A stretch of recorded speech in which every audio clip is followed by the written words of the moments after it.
48వ division అక్క చెల్లెలకు అన్నదమ్ములకు మిత్రులకు షేబులాసులకు శిరస్సు వంచి నమస్కారం చేస్తున్నాను. ఈరోజు 48 డివిజన్ నుంచి బీజేపీ పార్టీ అభ్యర్థిగా కర్రే పద్మనిల్ కుమార్ పోటీ చేస్తున్నాము. డివిజన్ మా కళ ఏంటంటే డివిజన్ అభివృద్ధి మా ధ్యేయం. ఎందుకంటే గతంలో 2014లో మా నాన్నగారైన కర్లింగయ్య గారికి కార్పొరేటర్గా అవకాశం ఇచ్చినారు. అప్పుడు మేము కార్పొరేటర్ గెలిచిన నాటికి కుర్మవాడ కానీ విద్యనగర్లో కానీ ఎలాంటి సీసీ రోడ్లు లేకుండా మొత్తం మట్టి రోడ్లు ఉంటుండే. మొత్తం వర్షం పడితే మొత్తం బురదమయం అవుతుండే. వాటర్ సప్లై కూడా వాటర్ లైన్ కూడా లేకుంటుండే. ఇలా మేము అప్పుడు గెలిచిన తర్వాత 2014లో దాదాపు 4 కోట్ల రూపాయల నిధులతోని దాదాపు సీసీ రోడ్లు, దాదాపు సిమెంట్ రోడ్లు దాదాపు 90% కంప్లీట్ చేసినాం.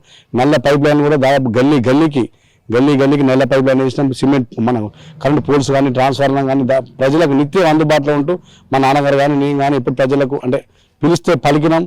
అన్ని దాదాపు సమస్యలు పరిష్కరించినాం. అంటే ఎంత పరిష్కరించిన ఎన్ని సమస్యలు ఎంత పని చేసినా కానీ ఇప్పుడు పని మిగులుతూనే ఉంటుంది. కానీ అనివార్య కాలంలో 2019లో ఓడిపోయినా కానీ మా నాన్నగారు అంటే పరిమతించినారు. అయినా కానీ నేను డివిజన్లో ఆఫీస్ పెట్టుకొని దాదాపు 4 సంవత్సరాల నుంచి నిత్యం ప్రజలకు అందుబాటులో ఉన్నా.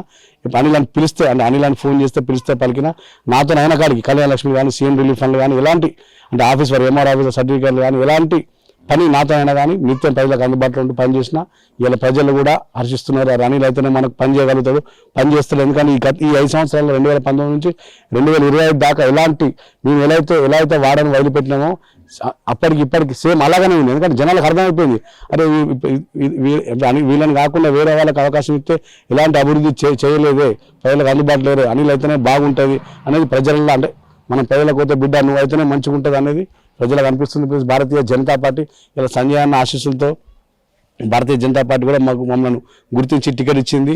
సంజయ్ అన్న ఆశీస్సులతో కూడా ఇప్పుడు ఏంటంటే సంజయ్ అన్న కేంద్ర హోంశాఖ సహాయ మంత్రి ఉన్నవారు ఇలా కేంద్రం నుంచి ఇలా నిధులు అంటే ఇలా కరీంనగర్ అభివృద్ధి చెందిందంటే కూడా స్మార్ట్ సిటీ నిధులతోనే ఇంకా డెవలప్మెంట్ అభివృద్ధి చెందాలంటే కూడా ఇలా బీజేపీ పార్టీ గెలుస్తేనే అభివృద్ధి అనేది కరీంనగర్లో చెందుతుంది. కరీంనగర్ రూపురేఖలు మార్పే అవకాశం ఉంది.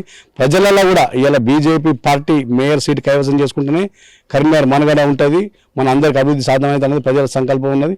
ఇలా ఇళ్ళకి పోతే కూడా బీజేపీ పార్టీయా బీజేపీకే ఓటు అనేది కూడా దృఢంగా అంటే చిన్న పెద్దల యూత్ నుంచి ముసలి అంటే ఏజ్డ్ పర్సన్స్ దాకా కూడా ఆ బలంగా కనిపిస్తుంది. బీజేపీ పార్టీకి ఓటేద్దామనేది ఇలా అంటే ప్రజలు మమ్మల్ని ఆశీర్వదించి ఇక ముందు ఇంకా డివిజన్ సమస్యలు ఉన్నాయి.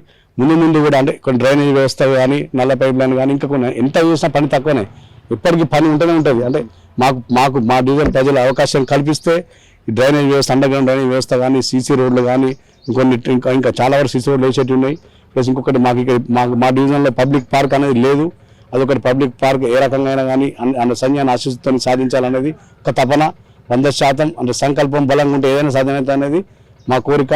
సంజయ్ ఆశీస్సుతో కూడా అది కూడా సాధ్యం అవుతుంది అనేది కళ. అంటే మా 48 డివిజన్ ప్రజలకు ఓపెన్ జిమ్ మినీ పార్క్గా ఒకటి ఏర్పాటు చేయిద్దాం, అంటే ఏ రకంగా సాధ్యం చేయిద్దాం అనేది మా ఆలోచన.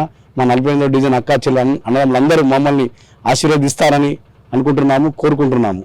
మీ అందరి ఆశీస్సులు 48 డివిజన్ అక్క చెల్లెళ్ళ అన్నదమ్ములందరి ఆశీస్సులు మాపై ఉండాలని, మీ ఆశీర్వాదాలు మాపై ఉండాలని కోరుకుంటున్నాము. జై శ్రీరామ్.